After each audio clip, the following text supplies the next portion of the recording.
La colonisation.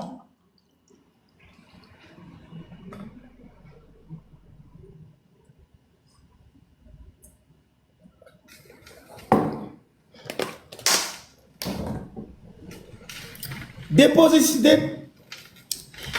possessions symboliques, deux réalités fondamentalement distinctes.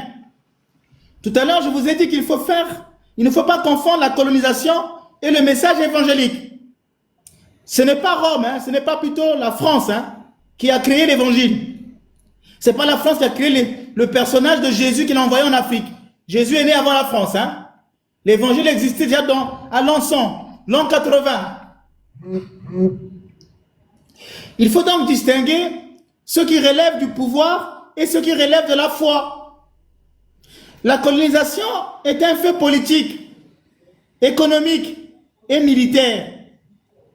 Elle vise la domination des territoires et des peuples. Le christianisme, lui, est une foi spirituelle qui repose sur l'adhésion libre et ne peut être authentique que sans contrainte. Confondre les deux revient à une erreur majeure. Juger une foi par les fautes de ceux qui l'ont instrumentalisée.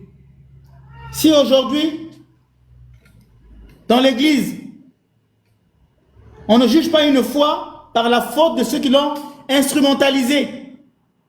Oh, le christianisme a favorisé l'esclavage. Mais est-ce que vous savez que Saint Benoît a beaucoup lutté contre l'esclavage? Dans son monastère, il ne voulait pas qu'on parle d'esclaves. Les hommes libres et les esclaves étaient tous égaux au monastère. Il n'aimait pas ça. Ça veut dire que l'esclavage n'est pas le fait de tous les chrétiens. Ce n'est pas parce qu'un prêtre tombe dans le péché que tous les prêtres sont des pécheurs. Pourquoi on aime prendre des faits isolés pour les généraliser? Oui, il y a eu des chrétiens qui ont imposé des baptêmes.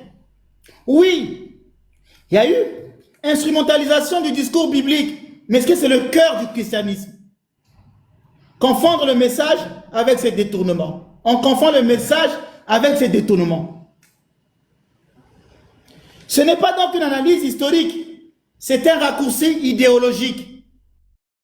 En d'autres termes, le kémite n'est plus dans l'histoire, il est dans l'idéologie, dans la polémique.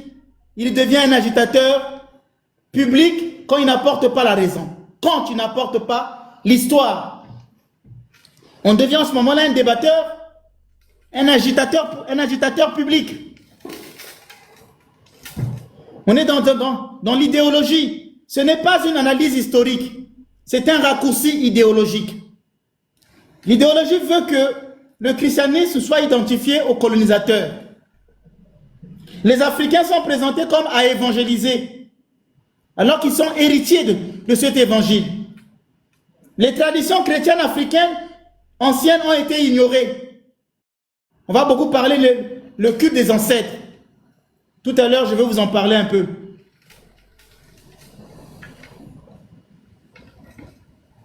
Tout à l'heure, je vais vous en parler des rituels africains, que tous les rituels africains ne sont pas mauvais. Le christianisme n'a jamais défendu tous les rituels africains. Nous en parlerons avec l'inculturation. Le christianisme a souvent été instrumentalisé et parfois trahi. Oui, certains colonisateurs ont utilisé le christianisme comme outil de légitimation. Ils ont mélangé la mission, la domination et les intérêts économiques. Ça, c'est vrai. Nous ne l'avons pas refusé. Il y a eu des erreurs dans l'histoire de la part des chrétiens. Et l'Église a demandé pardon. Il y a eu des dominations, il y a des intérêts économiques. Mais est-ce que c'était tous les chrétiens? Les orthodoxes ne sont jamais venus en Afrique par la colonisation. Nos frères catholiques ont été peut-être instrumentalisés par certains pouvoirs, parce que je vous ai dit que c'était des religions d'État. Il n'y avait même pas encore la loi de 1902. La loi de la séparation de l'Église et de l'État n'existait pas. Donc l'Église et l'État étaient des sœurs.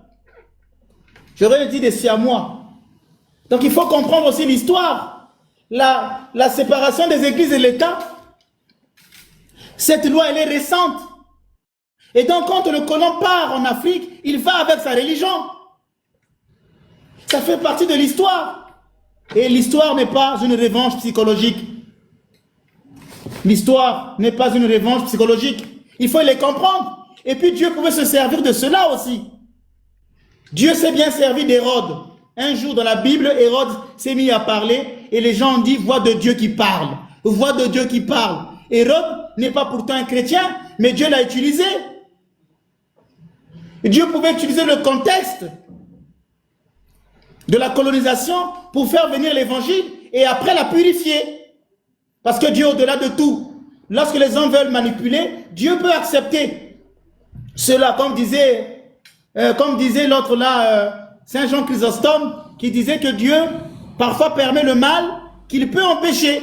Il peut avoir permis la colonisation pour un plus grand bien. Il en tire un bien plus tard.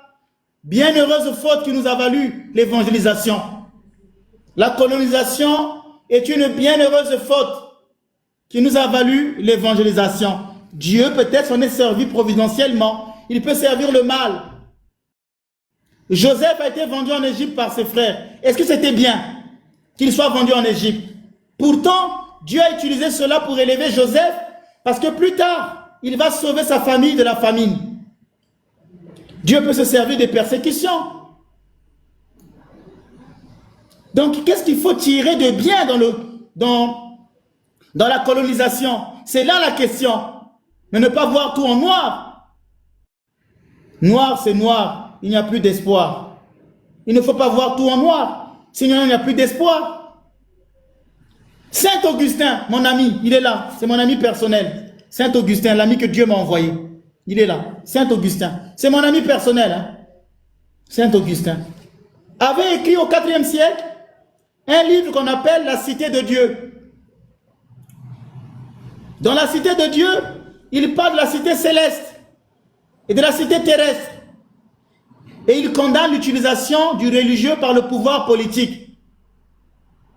Autrement dit, le christianisme africain critiquait déjà les dérives que l'Europe médiévale puis coloniale reproduira. Donc les chrétiens n'ont jamais favorisé cela. Ils en ont été contre. Je vous ai dit que Saint Benoît luttait contre l'esclavage. Saint Augustin lui-même ne voulait pas qu'on puisse instrumentaliser le christianisme. Saint Jean Chrysostome est allé plusieurs fois en exil parce qu'il condamnait les pouvoirs des chefs qui voulaient utiliser l'église. Saint Ambroise de Milan, un jour, a chassé l'empereur qui voulait prendre la place des prêtres. L'empereur voulait aller s'asseoir sur les parvis des prêtres. Saint Ambroise de Milan a dit à l'empereur, tu descends, tu n'es pas prêtre. Donc l'église n'a pas toujours été dominée par les pouvoirs. Il faut relire l'histoire. J'aimerais que mes frères puissent avoir l'humilité intellectuelle. C'est pourquoi lors du débat, j'avais une clause que j'avais eu à mettre. Lors du débat, j'avais dit que tout ce qu'on va dire devrait être vérifié par les historiens. On ne vient pas faire que blablabla et crier. On doit tout vérifier.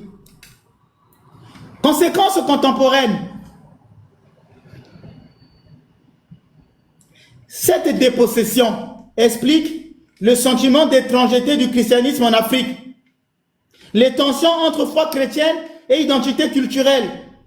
La difficulté à développer une théologie africaine assumée. Ah, ça, je viendrai. Hein. Je pense que le Père Ludovic va aimer cette partie-là. Une théologie africaine assumée. En d'autres termes, je parlerai de l'inculturation.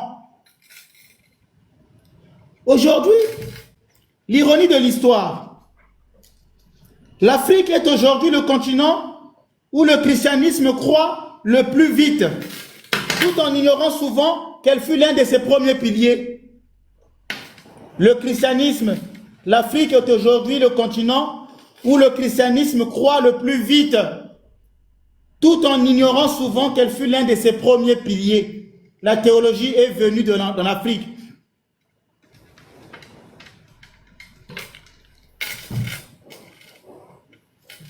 On pense qu'on a été christianisé. On était chrétien.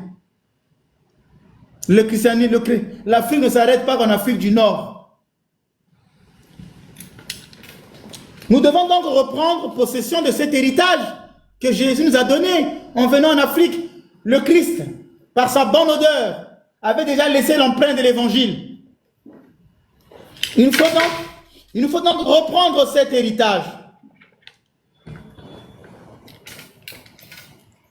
Une redécouverte historique majeure. Il faut redécouvrir les pères africains de l'Église. Tertullien, Cyprien, Augustin. Il faut réintégrer l'Afrique dans l'histoire intellectuelle du christianisme. Il faut arrêter avec le mythe de l'Afrique comme continuant réceptrice du christianisme. C'est un mythe. L'Afrique réapparaît comme source, pas simplement comme un relais. Nous allons, pour terminer